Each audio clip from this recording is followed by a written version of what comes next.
असं करून कोर्टाने आज हे मॅटर ॲडजॉइन केलेलं आहे. 14 तारखेला याची पुढील सुनावणी होईल, अंतिम सुनावणी होईल आणि अंतिम सुनावणीमध्ये मला आशा आहे की त्याला हा बेल परमनंट त्याचा कंटिन्यू होणार नाही आणि त्याचा बेल रिजेक्ट होईल.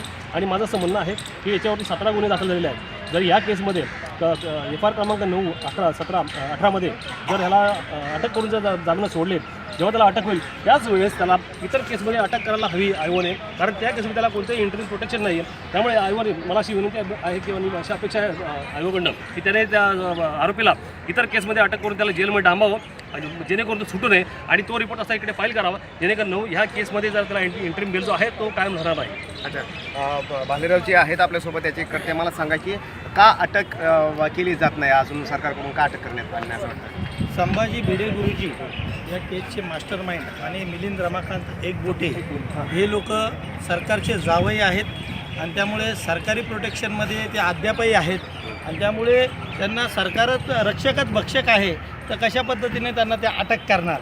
आणि त्यामुळे आज कोर्टाच्या पण निदर्शनास आलेलं आहे की पोलिसांनी त्याला अटक करण्यासंदर्भात कोणत्याही पद्धतीची कारवाई केलेली नाही आहे. म्हणून कोर्टाने आज त्यांना पोलिसांना फटकारलं आहे, महाराष्ट्र स्टेटला फटकारलं आहे की त्यांना अटक करायला पाहिजे होती, त्यांचा बॉन्ड भरून घालायला पाहिजे होता, त्यांना इन्व्हेस्टिगेशनला बोलवायला पाहिजे होतं. जे इंटरिम प्रोटेक्शन त्यांना दिलं होतं